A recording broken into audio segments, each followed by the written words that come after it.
This one tip will eliminate 81.1% of the fights in your relationship. Hey guys, welcome back to 5-0, 100nothing.com. I am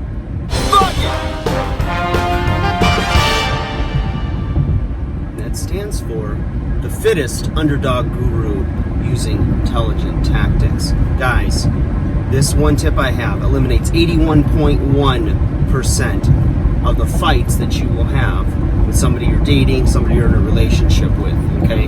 Now, here's what it is. When we're sitting across from somebody, right, we have communication through not only verbal, but our visual cues, and also people hold themselves to a different standard in their conduct via one-on-one in person than they do over email, over text, over social media. You've heard it before, keyboard warriors that hide behind the keyboard and they say all kinds of stuff, right? Well, when you think about people that,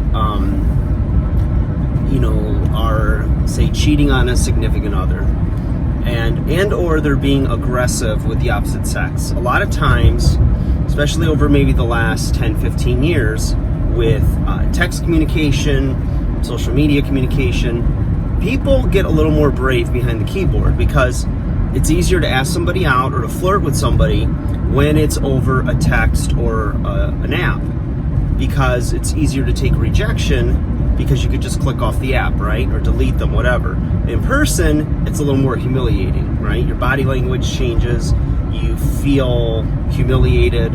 You know, a lot of people don't do well with rejection. Nobody likes to be rejected, right? Okay, so when you're communicating with somebody that you're in a relationship with or you're dating, text should be limited to certain things, right? Now, this is assuming you're not in a long distance, overseas or out of state relationship, okay?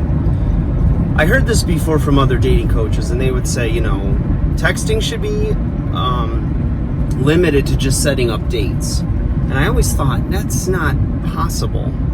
They say that the more you're texting, the more chances you have to blow attraction and say something stupid.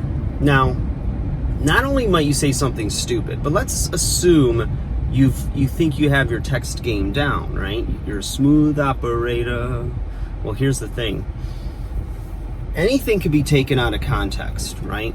You don't know the mood of your wonderful woman when you're sending a text. And either if she's in a bad mood or if she senses in any way that you're not in the best mood and just reads your text wrong, it starts the process of miscommunication and perhaps a fight. It's funny how when you're mad, if you go through and you're having a text fight with somebody, you ever notice how fast all of a sudden you can text? How it's like if you try to go back over that fight, it's like miles of text. It's ridiculous, right? The best thing you can do in every situation is pick up the phone and talk. Better than that, see each other in person. It's amazing how tone changes, how less aggressive that person seems when they're actually looking you in the eye and communicating with you. So, well, I don't necessarily subscribe to the text should only be reserved for setting dates and like communicating small bits of information that sets up a time to meet.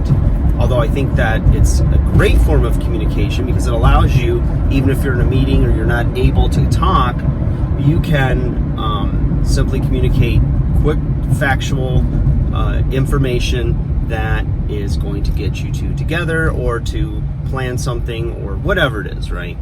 So, be careful with your text game. Now, you could send, sweet, nice text, especially if you're not a good verbal communicator.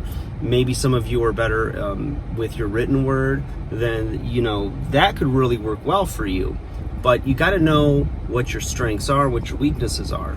So if you're better in person, if you got charisma, but your text game is goofy, or if you get busy at work and you don't have a lot of time to necessarily express yourself or answer, say, a long text from her with some thought, sending like a quick text to acknowledge that, got her text and you will give it thoughtful, mindful thought and answer her later, or maybe when you have some downtime, you can put some time into that text.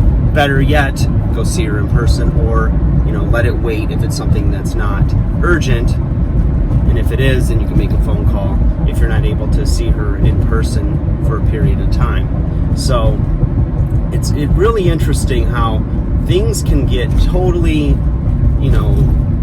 miscommunicated or misunderstood. And I've seen this happen many, many times, you guys, with friends.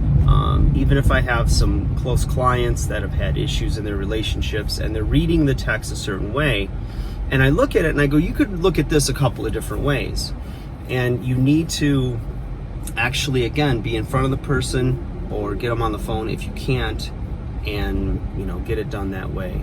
Because if not, you're just setting yourself up for some fights that could easily be negated or avoided altogether if you just take the time and do the right thing. That's what I'm talking about. Like, share, subscribe. I'm in traffic. There's traffic again. I don't like this.